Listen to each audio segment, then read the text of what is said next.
Kwa mimi binafsi naweza kusema kwamba imebadilisha maisha yangu kutokana na pato nilichokuwa napata kwa siku za nyuma kabla sijaje kwenye mradi.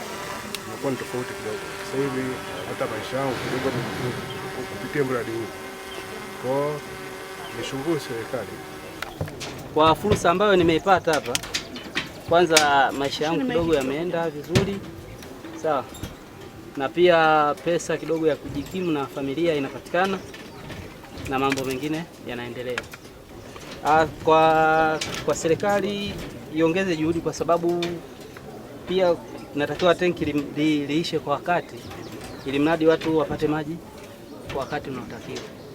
Maji ambayo unaendelea kwa spidi ili kukamilisha ndani ya muda ambao tumepangiwa kufanya, na kwa sasa hivi kazi inaendelea ni uandaaji wa mazingira ya kumwaga zege kwenye tenki letu hili ambalo tumepanga kumwaga zege wiki ijayo, kwa sababu tuna mitambo ya kisasa kabisa ya kumwaga zege ambayo itafanyika masaa 24 ndani ya siku 3.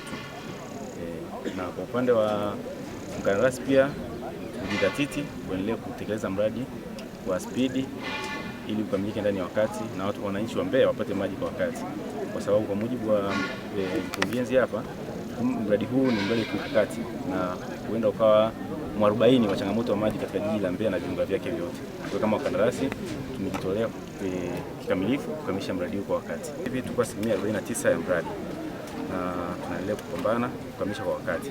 Mradi huu ulianza kutekelezwa mwaka 2023 na unatarajiwa kukamilika mwezi Disemba mwaka 2026.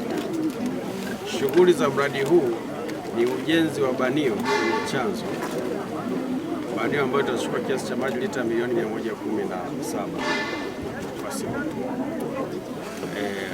Mamlaka ya maji safi na Mbeya ina vyanzo ambavyo vina uwezo wake wa kuzalisha maji kiasi cha lita milioni 74. Mahitaji lita milioni 90. Kwa kuna uhaba wa maji, yaani mahitaji ya sasa. Kwa jinsi ambavyo miaka inaongezeka na mji unazidi kupanuka, tayari kunakuwa na uhitaji wa maji ambayo yanaongezeka. Ndipo mamlaka ya maji safi na usafi wa mazingira Mbeya kupitia Wizara ya Maji ikabuni mradi wa kimkakati. Mradi huu ulianza kuongelewa tangu miaka 2002. Lakini kwa sasa Wizara ya Maji ikaona ingie rasmi katika kutekeleza mradi huu. Mradi huu unaitwa mradi wa maji toka chanzo cha Mto Kiwira, ambao umelenga kuchukua maji toka eneo la chanzo ambao ni chanzo cha Mto Kiwira, ambapo ni chanzo cha mto, na utachukua maji kiasi cha lita milioni 117 kwa siku. Kwa maana hiyo ukiona kwamba lita milioni 117 kwa siku itakidhi mahitaji ya maji kwa takriban miaka 20 ijayo. Ndio maana inaitwa mradi wa kimkakati. Gharama za utekelezaji wa mradi huu ni shilingi za Kitanzania bilioni 119.